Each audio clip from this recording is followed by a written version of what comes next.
This week, I'd like to take you back to the beginning. I bought this farm in December of 2005, and basically it consisted of a 10-acre patch of woods that had been logged off a few years before that. There's two farm fields, both are about 10 acres apiece. There's another section that is woods around the edge, a little island of woods coming out into the middle, and at that time it had winter wheat in the grassy area. And all of this is separated kind of into four quadrants by a lease road for the oil workers that goes north and south all the way through the property north of me, and another lease road that goes east and west that just kind of spurs off of the north-south lease road. It doesn't go all the way through. It goes to the halfway to the west where there's an oil well. It goes pretty much all the way to the east border, but it doesn't go through to the neighbor. And my tenant, Leon Hatcher, we decided that in 2006 he would plant nothing over in the grassy field where the winter wheat was. We were just going to let that grow up for the deer and the turkeys, and kind of a conservation effort. And we had no idea how well this was going to work out or not work out. So the first few years were spent just kind of feeling out the place. I had stands here, there, had some success, mostly does. I didn't really see any bucks, any decent bucks. I think the first probably 9 years I only saw two decent bucks while hunting. One during bow season, one during shotgun season, and they were both out of range, so I never got a shot at those. But I had a lot of does, had a lot of young bucks, and each year that went by, the bucks started getting a little better and a little better and a little better. We started off with spike bucks, and then all of a sudden you're seeing forkies, and here comes a 6-pointer one now and then, and or a 5-pointer, and then back in 2014 the tide really turned. That year I was bow hunting, and one day I saw 6 different bucks. I had 6 different bucks in front of me in that 10-acre patch, and none of them were huge, but it was a good sign that, hey, things are going the right direction. I did manage to kill an 8-pointer. He was probably about 130-inch 8-pointer. I saw him 5 times during September till the time I actually took him in November with the shotgun.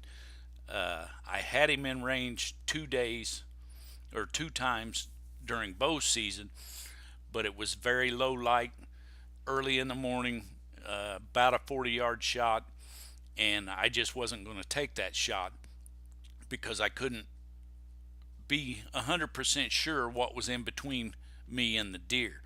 So I let it walk, and luckily I got it about a week later during shotgun season. And it's kind of a strange story. The first time I saw him in the woods while hunting, I was driving to the farm, and he actually crossed in front of my truck about, I don't know how far away, 3/4 mile maybe. And at the angle he was taking, I thought he's going to head right to my tree stand if he keeps going that direction. And by the time he gets there, it's going to be shooting time. And sure enough, right at shooting time, I hear something and I look over my left shoulder and there he is. He's coming in. Like I said, he kind of veered off, quartering away to about 40 yards, and I had a slight opening, but I wasn't 100% sure of what was in the opening as far as a little sapling or some weeds or what have you, and I just couldn't get a clear sight of him through the peep sight.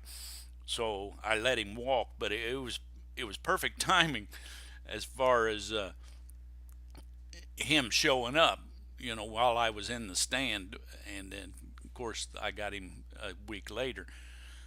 But in 2015, I had neck surgery, so I wasn't able to hunt. And 2016 come around, I didn't know what to expect. I was kind of anxious to see how things turned out, and it turned out that I had some success there. I killed a doe early with my bow. Waited till the week of the shotgun season, and that Monday I had a nice 8-pointer come in the afternoon, about 135-inch 8-pointer. Comes right in, comes right at me, right in front of me, 25 yards away. I got him with the bow, and then a few days later, shotgun season, I was hunting the other side of the farm, and I had a real nice 10-pointer come through there, and I ended up getting him with the shotgun, and he scored about 161 and 4/8. So he was a real big surprise. And then in 2017, I was lucky enough to get another 135-inch 8-pointer. Actually, he's pushing maybe 140, but I got him with my bow. And so I've, basically 3 years of hunting, I had 3 130-inch deer and 160-inch deer. So the success will come if you spend the time there. And I haven't really done anything to the farm other than letting that one side, that one section, grow up. And it's become a great bedding area. It's become a great cut through area for the bucks. They can hide in there. They can try to catch the wind. So it doesn't really matter as long as you do your homework. I've charted every deer that I've seen in all the years I've been hunting there. And I got the wind, I got the temperature, what stand, and I have moved stands in the past accordingly.